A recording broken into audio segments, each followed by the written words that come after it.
बबीता जी ने इस शख्स ने सरेआम पूछ ली एक रात की कीमत। फिर बबीता जी ने क्या कहा और एक ऐसा भूतिया रेस्टोरेंट जहाँ पर लोगों के साथ खाने बैठते हैं भूत, और बर्फ से बना एक ऐसा ताजमहल जो कि रियल ताजमहल से भी अच्छा दिखता है, आखिर इसे बनाया किसने, और सपने में हम कभी अपना चेहरा क्यों नहीं देख सकते, और प्राचीन रोम में पेशाब से मुंह क्यों धोया जाता था, जानने के लिए बने रहिए वीडियो के एंड तक। नंबर 1, तारक मेहता का उल्टा चश्मा की बबीता जी। इनको कौन नहीं जानता है। जेठालाल के साथ साथ भारत के कई नौजवानों की ये क्रश है। ये दिखने में काफी ज्यादा खूबसूरत दिखती है, लेकिन इसी वजह से सोशल मीडिया पर लोग इन्हें काफी ज्यादा हरेस करते हैं और ना जाने इनके कमेंट सेक्शन में क्या क्या लिखते रहते हैं, जिसे बताने में हमें भी शर्म आती है। ऐसा ही कुछ उनकी एक पोस्ट के साथ हुआ जब उन्होंने भारतीय परिधान में एक तस्वीर शेयर की थी। इस तस्वीर को लाखों लोगों ने पसंद किया था, मगर एक व्यक्ति ऐसा था जिसने कमेंट करते हुए हर सीमा को हिलांग दिया और कमेंट करते हुए उनसे उनकी एक रात की कीमत लगानी चाहिए। जिसके बाद बबीता जी यानी कि मुनमुन दत्ता काफी ज्यादा गुस्सा हो गई। उन्होंने उस व्यक्ति को काफी करारा जवाब दिया और वैसा ही देना चाहिए, क्योंकि आजकल लोगों को लगता है कि वो सोशल मीडिया पर कुछ भी कर सकते हैं, लेकिन ये बिल्कुल गलत है। इन्हीं हिट कमेंट की वजह से कई खूबसूरत एक्ट्रेस को अपने कमेंट ऑफ रखने पड़ते हैं।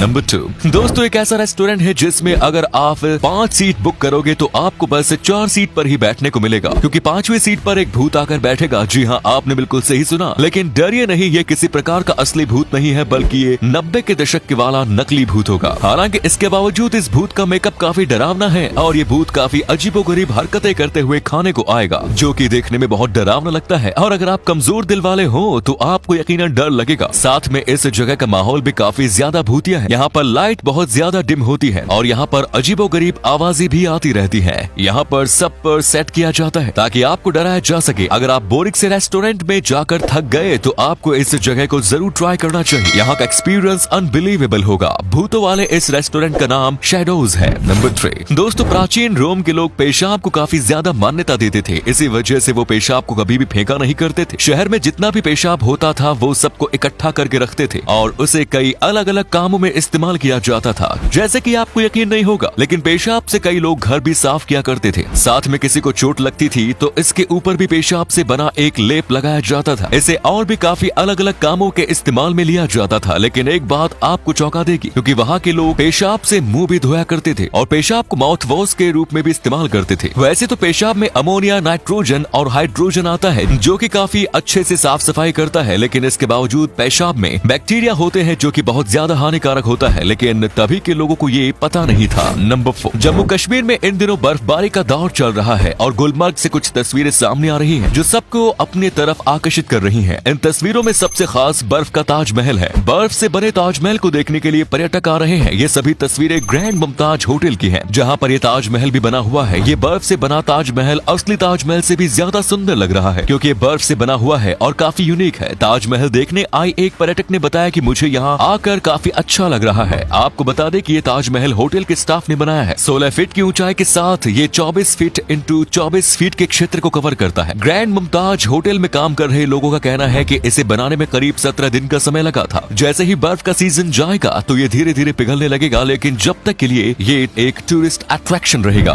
नंबर 5, आपने ये बात तो जरूर नोटिस की होगी कि सपने में हम कभी भी अपने आप के चेहरे को नहीं देख सकते। तो आखिर ऐसा क्यों होता है? दरअसल जब हम अपने सपने देख रहे होते हैं तब हमारा दिमाग का आधा हिस्सा ही काम कर रहा होता है और बाकी हिस्सा आराम करता है, जिसकी वजह से हमारा दिमाग चीजों को इतनी भी डिटेल से नहीं देख पाता और हम सपने में दूसरों का चेहरा देखते हैं, वो भी इतना डिटेल नहीं होता। दिमाग उनके चेहरे के साथ तो कॉम्प्रोमाइज कर लेता है, लेकिन वहीं पर वो अपने यानी कि हमारे चेहरे के साथ कॉम्प्रोमाइज नहीं कर पाता, इसीलिए वो हमारे चेहरे को दिखाता भी नहीं है। और अगर कहीं पर भी हमारा चेहरा दिखने वाला होता है तो वो सपने को डाइवर्ट कर देता है और कुछ और दिखाने लगता है और हमारा आधा हिस्सा सो रहा होता है। यही कारण है कि सपने से उठने के बाद हमें कुछ भी याद नहीं रहता। नंबर 6, 18 साल की उम्र को लोग छोटा समझते हैं, लेकिन इस उम्र में कुछ ऐसी चीजें हैं जो आप समझ जाओगे तो आपकी जिंदगी बेहतर बन जाएगी। सबसे पहले कि इस वक्त में आप किसी भी चीज को सीरियसली नहीं लेते। आपको लगता है कि अभी तो काफी वक्त पड़ा है और आप कई बार गंदे लतों का भी शिकार हो जाते हैं और फिर जवानी कब निकल जाती है इसका पता ही नहीं रहता। इसीलिए इस वक्त में आपको बहुत ज्यादा मेहनत करनी चाहिए। और कुछ लोग सोचते हैं कि वो 30 साल के बाद या 25 साल के बाद जी लगाकर काम करेंगे, लेकिन अगर आप अपनी जिंदगी को 18 से 30 साल के बीच में एक अच्छे लेवल पर नहीं लेकर आते तो बाकी बची जिंदगी में आपको बहुत ही ज्यादा मेहनत करनी पड़ेगी और शायद जीवन भर मेहनत करने के बाद भी आप ज्यादा कुछ नहीं कर पाओगे। इसीलिए आपको 18 से 30 साल की उम्र तक बहुत ज्यादा मेहनत करनी चाहिए, क्योंकि उसके बाद आप अपने परिवार के साथ आराम की जिंदगी बिता पाओगे।